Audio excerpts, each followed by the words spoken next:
Hello everybody, my name is Luke Mara and this is Hot Mode, and today on Hot Mode we're getting to the Oscars 2025 Fashion Roast and Review Part 2, because we have a lot of looks we still need to discuss. We haven't even gotten into Vanity Fair, after party, moments. Listen, it's Paris Fashion Week, I have changed hotels, it's not as glamorous as the last one. That one was in Florence, it was beautiful. This one, the Wi-Fi's out. First up, we have Armas, who is wearing custom Louis Vuitton as well as fine jewelry by Louis Vuitton that is designed by Francesca Amfitheatrof. Honestly, I kind of like the dress. I actually think it works. I think that it's simple in terms of black satin. Fits her phenomenally. I think it definitely captures a Oscars classic gown silhouette. I understand it, but it's more of a standout piece because you have this halter neckline that is fully crystalled and beaded that actually like drapes down onto the dress itself and then sort of creates the rest of the halter moment. I think it's lovely. I think it's cute. I think it works. She's not nominated for anything that I know of, so I'm fine with it being clean and easy, understandable, understated. Next up, we have Andrew Garfield, who is wearing Gucci and Jeager Coultre in terms of jewelry and watches. I think this works. I've seen these Gucci brown suits before from him, but I think this one's fine. It's not super exciting. I understand why the shirt is unbuttoned like that, and I know that I've been on a real, like, I hate unbuttoned shirts kick for most of the award season, but I do think that for the first time in a hot minute, there's actually like a reason for it, which is to show off the jewelry and the necklace. I like the watch. I like the silky shirt. It's not my favorite look in the entire world, but at least the boots are brown. Somebody's listening, and we appreciate you for doing it. So at least we went full brown, not brown suit, black shoe. You know. Next up, we have Ava DuVernay, who is wearing custom Louis Vuitton and jewelry by Yurman. I also love this dress. I think that this is, again, another good example of the fit of it is really classic. It's in this sort of really svelte silver gray. It's not really asking for a lot of attention, but the thing that I love about Nicolas Ghesquière and the LV team is when they do custom and they do it perfectly, it's moments like this where the sleeve is really of interest. It's bold, it's big, it's geometric, it's shapely. And I think that's what they do so well is they play on architecture, they play on shape, they play on lines. It just kind of creates an interesting dress. You don't have to like it, you don't have to understand it. But what I'll say is form-fitting, classic, easy, well done, glamour, and with a little bit of a twist, a little bit of an intrigue. You can even see it in the bag. She's wearing a petite malle, which is the trunk bag. It's like a mini version of the Louis Vuitton trunks. It has lines, it has geometry, it has diamond shapes. Like, it all kind of plays in well. I think the jewelry is subtle. It's not really trying to take too much attention away. So let the dress do the work, and I just thought it was cool and different and interesting. Next up, we have Bruna Marquezine, who is wearing custom Atelier Versace and jewelry by Lorraine Schwartz. Here's what I'm going to say. I love the dress from the waist up. The skirt, the white skirt, it's fine. I get it crinkled, I get it wrinkled. I also hate the fact that we have to do these like bodices that are really beautiful, ornate, intricate, and then the skirt just never really lives up to it. And it's not just her, it's kind of everybody. They just are. But what I will want to focus on, and I think the thing that is so luscious and lovely to me, is this incredibly tightly gathered. I mean, it snatches in the waist, even though it probably has like a corset built in, and then they've gathered these micro little gatherings all around the dress. But I love the halter style. I love this sort of light beige, light white, whatever it is. And the fact that it plunges in too with the beautiful Lorraine Schwartz jewelry allowing itself to move down is kind of breathless, to be completely honest. I also love the fact that, yes, you have it sort of snatching in at the waist, but instead of it just having a straight ending right in the front, rather it curves. It has almost like a U-shape of ending, so it doesn't just make a harsh line stop, which I think is always the problem with the difference between, you know, skirt and bodice to me, is it just feels like you have something amazing, stop, silk skirt. At least with the skirt, you're getting a slow fade into what we're gonna have to look at eventually. So, beautiful bodice, beautiful jewelry. I get that we can't maybe make the full dress out of that, but I would love it. Next up, we have Coco Gauff, who is wearing and Rolex. Listen, I love Miu Miu, I love Coco, I love Rolex, I love crystals, I love yellow. I just don't think that this dress to me was like up to par for her. I know that Miu Miu is a brand that's big on embellishments, trying to make them interesting, trying to make them different. And I think just the yellow dress with just sort of sparse crystals placed on them. I know that they seem to be 3D and not just your normal crystal. There seems to be some sort of intrigue detail to them. From afar, when you can't really see them up close, it's kind of like, oh, we put a sparkle polka dot on a yellow dress. And I just don't think it lands. I think the silhouette's beautiful on her. I like the empire cut. I don't mind the yellow on her at all. I would have almost rather the crystals not been in there. Would that have made it plainer? Sure. But I think the crystals almost cheapen it in a way, and so that was a disappointment to me. I think that the Rolex on her wrist, really beautiful. I like the gold, all that sort of stuff. I wanted something a little more heavily embellished for me. I think that something thicker, denser in terms of all those crystals would have really hit the nail on the head to me. It would have been love 40. Game, set, match. Next up we have Davine Joy Randolph, who is wearing Tamara, Ralph, and Lagos jewelry. Here's the thing. I've been seeing Davine and her team figure out what silhouettes are going to work and how we're actually going to not just wear more or less clingy, ruched dresses, and it's been a really intriguing thing to see. Honestly, I like this form-fitted dress on her. I like the bodice, and I know that I said, oh, well, you have this beautiful bodice, and then you have the silk skirt, but what I'm gonna say about this one, again, it's like the Bruna version, where you do have a beautiful sequined black bodice that fits her phenomenally, and then you have a silk skirt, which is not sequined, it's not whatever, but it does at the same time have this sort of multi-draped detail that sits at the front and sort of allows the hip to come in. So again, it sort of allows you to get into the silk skirt, but it doesn't just hit you with it over the head. And there is that big crystal flower situation that's sitting in the center. What I also love is the neck sort of chiffon train thing too. I think it adds a little bit of but it does sort of add, I don't know, Grace Kelly in a car going down, but it does sort of add, I don't know, Grace Kelly in a car going down the PCH. I don't know. It's not my favorite dress that she's ever worn. I've seen better, but at the same time, I do think that this is a good way to switch up silhouettes. Not my favorite. I don't love it, but she does look fantastic in it. Next up, we have Demi Moore, who is wearing Armani Privé and Chopard. Here's what I'm going to say. From the front, I was kind of like, oh, okay. It's a form-fitted, very crystal, sequin, heavy embellished gown. Seems to be, if we look up close, curved line detail. And I was just kind of like, all the silver, I don't know. I didn't see substance. The substance, I apologize. Shoot me now. It's fine. I felt a little disappointed. I was kind of like, okay, whatever, the dress, it's fine. But it wasn't really until Demi turned to the side that I was like, oh, I see it. The draped siding actually sort of adds a little bit of exaggeration to the hip, and I do think that the side draping also sort of helps to develop just a little bit of intrigue, a little bit of interest.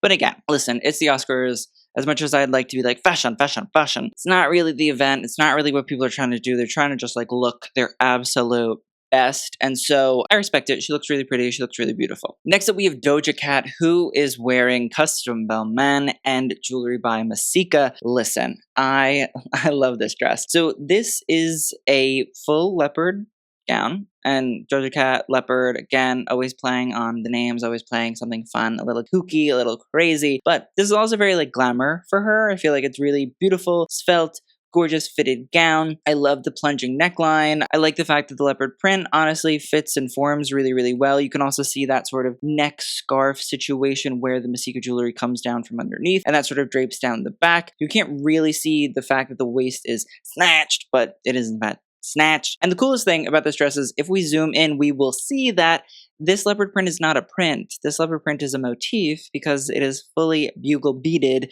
to look like leopard. Now, this is actually a reference way back when to Pierre Balmain's own work himself. There's actually archival references for it. And so I love the fact that, again, you can play on this idea of Doja Cat, you can play on this idea of fashion, glamour, you can still do beautiful, lovely, gorgeous gowns, but it can have a story, it can have a little something to it. I find this dress to be fantastic and fun, and also a great example of savoir-faire, craftsmanship, work, elements, handcrafted things. So, I don't know, I loved. Next up, we have Edgar Ramirez, who is wearing Brunello Cucinelli. Listen, Edgar, I appreciate you, because he did a velvet tuxedo in this really almost, I want to say indigo blue, maybe it's purple. To me, it looks, I guess it depends. It could be purpley, it could be blue, really dark blue. I love the jacket. I think it's wonderful. I love the matching bow tie. I like the fact that he had a little bit of fun with it. There's a little bit of flair to it. But again, it's still a classic tuxedo. you know, it's not trying to be anything crazy in terms of silhouette, but you can still enjoy the process. Next up, we have Emma Stone. Now, Emma Stone's dress, I'll be completely honest, when I first saw it, I was like, oh,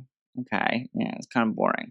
She's wearing Louis Vuitton and jewelry that's LV fine jewelry. But what I will say is, yes, it looks like a beige sequin dress, but if we look up close and personal, I do find the sequins that they use, even I don't even know if these are sequins. I can't tell if this is a woven dress that was woven with metallic thread in these little circular circles, and there's the weaving material, or what looks like a weave up close on these little circle buttons that reflect and shine when the light hits them. It seems to be a very interesting dress in terms of textile, fabric, materiality, and that I can appreciate. But besides that, it's not really exciting. It's not really thrilling. It's not really super fun. There still is some element of intrigue to it. I've been expecting a little more from Emma Stone. She keeps raising the bar lately. So, you know what? I'll let her have it. But next Oscars awards that she's nominated at. Back on it, Emma. Next up, we have Felicity Jones, who is wearing Armani Privé and jewelry by Boucheron. As much as I love the liquid organza of Armani, I don't know, I wasn't obsessed by. It's not that it's bad. I don't think it's bad. It's this halter style in a really lovely silver gray. There's a cutout, there's a high-waisted skirt. I don't love maybe the way that the dress hit the floor, but also I think you need the way that the dress hit the floor in order to really get that shine and shimmer and flexion that comes with this organza. I think maybe it's the cut. It doesn't live up to my usual expectations of the beauty and excitement of Armani Privé liquid organza. I think that's my issue. It's not an awful dress. It doesn't hurt my feelings. I'm not like, oh, disgusting. So that's good.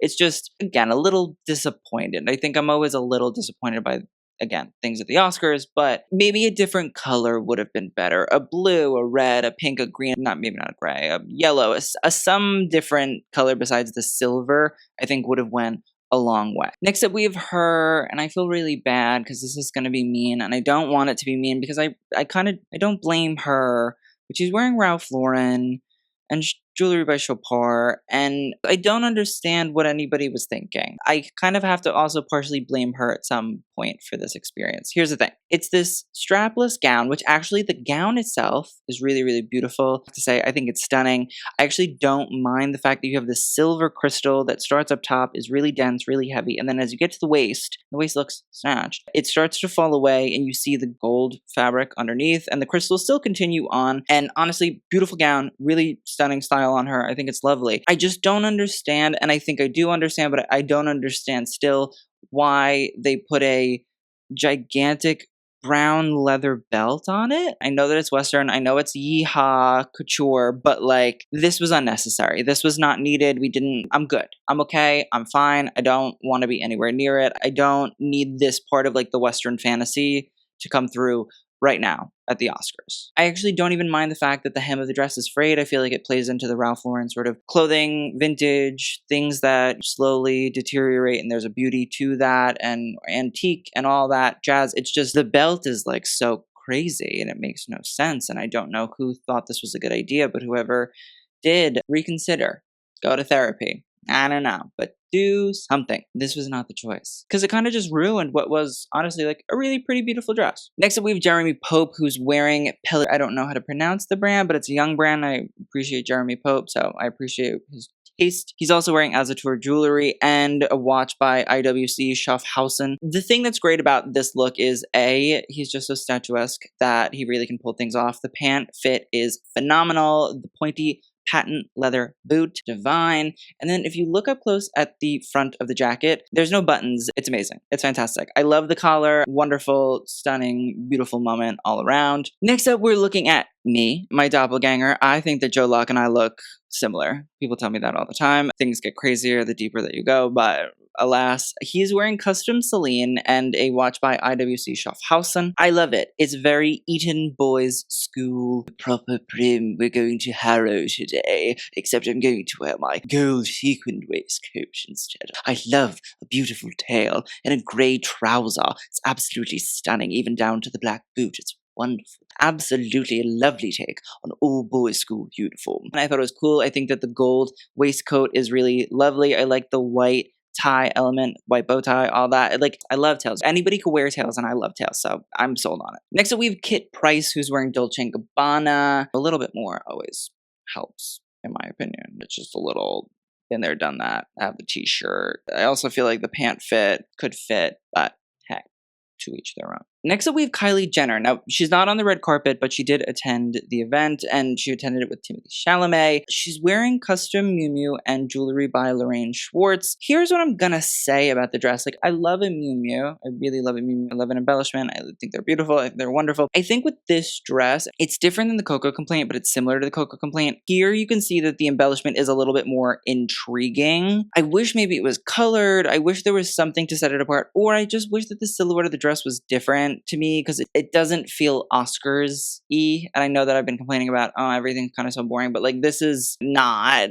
like much more interesting. It just has a cutout. It doesn't really have any super exciting design element besides the embellishment. I hate the bar that goes across the waist. I understand that you might need that, but also like we could have focused that energy on, I don't know, a more intriguing skirt, something less form-fitting. I don't know, something a little bit more design concept-y, just a thought process. It just doesn't hit. And she's been having really great moments lately, so I wish that she would lend herself a little bit more to something exciting from Miu Miu, because I think that that brand alignment makes sense. Next up, we have Lisa, and she is wearing Marc Gong, an up-and-coming designer, and jewelry by Bulgari. Listen, again, I think this is a great way to take on the black suit and make it a little bit more interesting. I like this floor-length jacket. I like the fact that it's cut in a tuxedo style. I love the white shirt that also hits the floor, and I love the fact that they actually took the cuffs of the shirt and sort of pulled them back, and that's sitting on top, and it adds a little cool debonair flair. I love the mummy brooch in fabric. I love the pant. I love the way that it creates like a dress silhouette, but there's a pant underneath and it's clearly like a suit. It's fun. I thought it was well done. I thought it was interesting. I was into it. Next up, we have Marissa Bodie, and she is wearing RVNG couture and jewelry by Messika.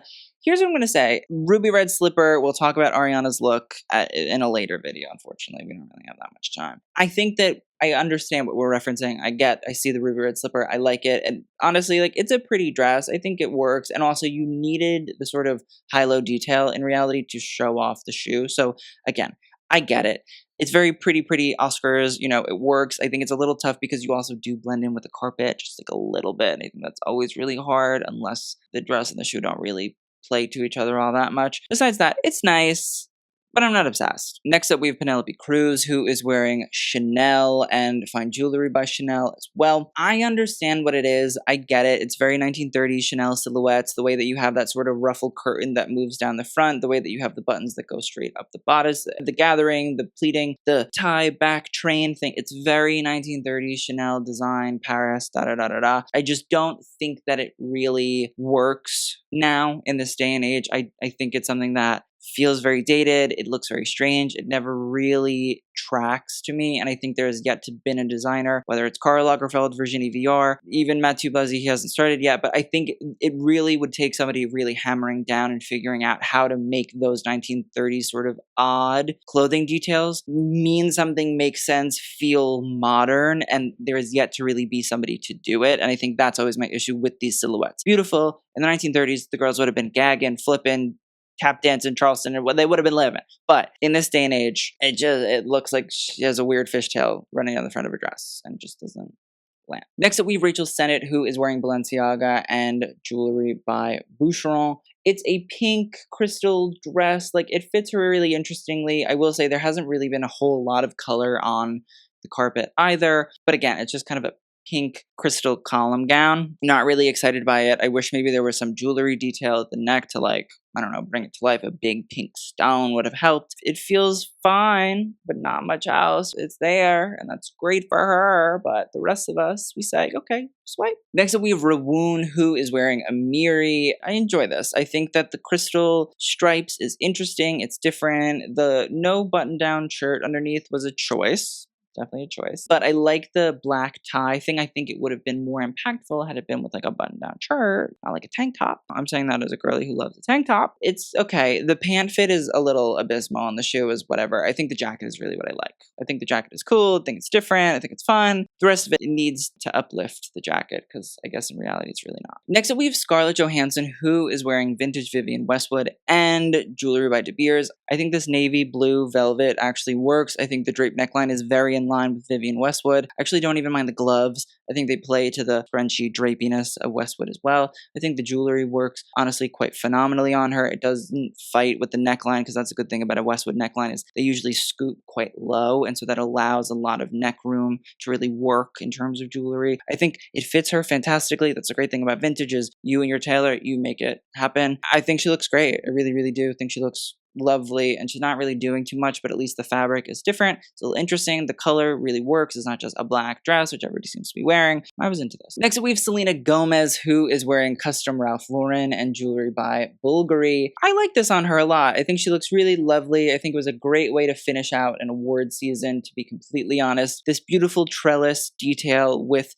the sort of big crystal drops in the center where they intersect at those X's was rather lovely, and that light pink underneath really helps to let the crystals shine. I think a different color would have helped a little bit more, but I'll take it. I think that the skirt itself, the way that it pools on the floor and the train element of it is also rather striking and lovely, and she looks amazing. I think the off-the-shoulder detail works. I think that, again, the off-the-shoulder helps lend that big Bulgari necklace really lend itself to do some work, enjoy itself, make some room. I thought she looked great, you know?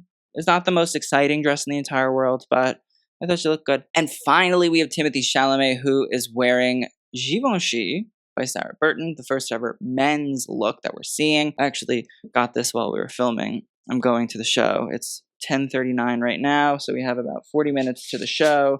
Might as well just show this off while I'm here. This is the invite, my little invite. So I'm excited about Givenchy. I've actually heard really exciting things about this show in particular. I heard that it was actually inspired by some of the patterns that they found of the first Givenchy collection ever. So I don't really know if that correlates to the looks that we were seeing from, Elle and from Timothy, but the more you know. What I'll say is I actually kind of love this butter yellow leather. I think it's one of the first times this season where I'm kind of like, okay, Timothy, cool. At least on the carpet, at least on like a major carpet, he's having a little bit more fun. I think that the full yellow was lovely. I like the idea of the shirt collar not having a tie, but having at least jewelry there to like intrigue. It's Cartier jewelry. I think that it could be a little bit bigger. I think that would have been a little bit more impactful, but I'll take it as like a step. I'm really into this idea of the leather on him. Again, I wish that he didn't like love these super long pant cuts. He's like obsessed with them. I wish it was a little bit more not that, but I've heard that he's very into his style. So I'll respect it. He has a vision for himself, and that's what's important. I thought it was cool. I thought it was fun. I thought it was different, and especially for somebody up for an Oscar, I feel like normally it's like wear a black suit and done. So I respect that he was like, forget about it. I just want to have fun. I want to enjoy myself. So that is the end of this video. It's Oscars part 2. Let's talk about best and worst. Best, I'm going to put Ava DuVernay. I'm going to put Doja Cat. I'm going to put Demi. I'll put Selena. I'll put Lisa. I'll put Jeremy Pope. I really liked. As for worst, I'm going to put Penelope. I'm putting Kylie in there because I didn't really understand it. Rawoon in there because like the jacket was great, but it didn't really fit. Kit Price. I'm putting the boring men. Keep your eyes out for the rest of the videos. Thank you guys so much for watching and being patient with me. I appreciate it, but it's all worth it. I'll see you guys in the next one, and TTYL.